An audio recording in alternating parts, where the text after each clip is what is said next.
Climbing Technology, or CT, is an Italian-based manufacturer of gear for climbing, via ferrata, industrial rope access, arborist work, and caving.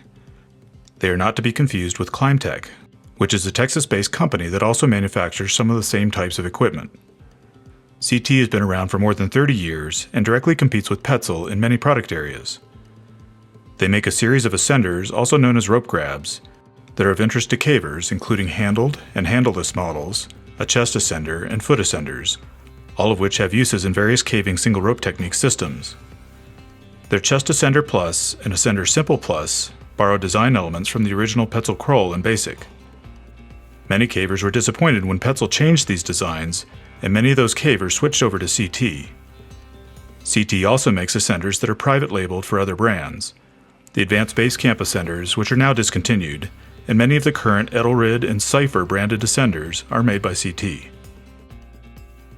The Chest Ascender Plus appears to be unchanged from the original Evo chest ascender, except that it now carries a 140 kg working load limit, which is an increase from the original's 100 kg.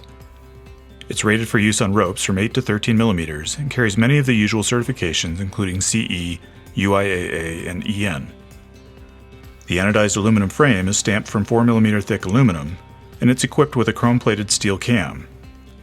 This is very similar to the older style Petzl Kroll, which didn't really suffer from corrosion issues, and the cam material held up to wear better than the newer stainless steel cams now used by Petzl. The spring-loaded safety release lever on the cam is made of aluminum and has a cutout. Again, this is a design that is inspired by the original Petzl Kroll and was missed by many cavers when the Kroll got redesigned. Although rare, there are anecdotes about the plastic safety lever on the new Krolls breaking, so there are some cavers who prefer they be made of metal. The other advantage of the cutout design, although rarely needed, is that if the chest ascender becomes jammed into a knot, or gets something accidentally fed into it, then a foot loop can be clipped into the safety release to help force it open. The cams on all of the CT ascenders are exactly the same, though the spring wire thickness for each is different and provides different levels of spring tension. The handled and handleless CT ascenders have the highest spring tension. The chest ascender has about 1/3 of that tension, and the foot ascender has the lowest at only about 1/4. The face of the cam has 3 cutout holes for better grip on muddy ropes. The CT Chest Ascender Plus is strong and durable, with a thick aluminum frame and chrome-plated steel cam, and should last a long time. At 147 grams, it's one of the heaviest and largest chest ascenders available. It is very marginally heavier than the Petzl Kroll L and 80% heavier than the Kroll S. It has a unique post on the cam release lever so that it can be pushed in to release the cam for down climbing when the ascender is unweighted. However, I found it harder to release the cam this way and find that the traditional method of thumbing it from the top works better. The shape and spring tension of the safety release lever means that it takes some force to release the ascender from a rope, but it's also less likely to be removed accidentally. The Chest Ascender Plus cam engages the rope well, and I've never had it slip back down after advancing it, as I have occasionally with other chest ascenders. The spring tension of the CT chest ascender is slightly higher than the Kroll L, the teeth on the cam are marginally longer, and the rope channel is a bit narrower. All of these factors create slightly greater drag when advancing it up the rope during the stand portion of the frog climbing routine. So it's more likely that the ascender may not automatically feed when frogging without using a foot ascender. This is especially problematic when first getting on rope, and there's very little rope weight below you. It can also happen sometimes mid-pitch if your form isn't good and you don't stand straight up in alignment with the rope. I found that it advances more reliably if used in conjunction with a harness that has a low attachment point, such as the MTDE Amazonia or On-Rope 1 Goliath. The hole at the top of the Chest Ascender Plus has a wide opening that works well with all of the usual frog chest harnesses.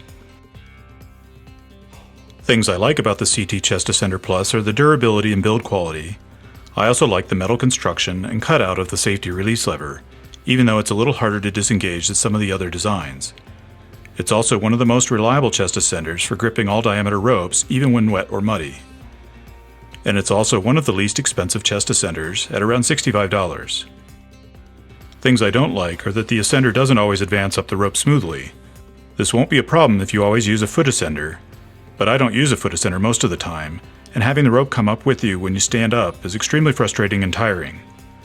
This can be mitigated somewhat by choosing a good seat and chest harness, and frogging with good form.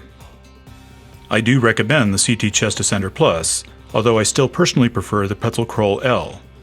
The Petzl Kroll is more expensive and less durable than the CT, but I find it climbs ropes a bit more efficiently, and that's a trade-off I'm willing to take.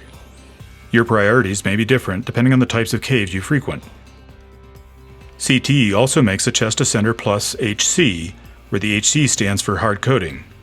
This is reportedly a more durable anodized finish that in theory should make an already long-wearing ascender even more robust. CT ascenders are available from a number of online retailers, including Intermountain Outfitters and OnRope One.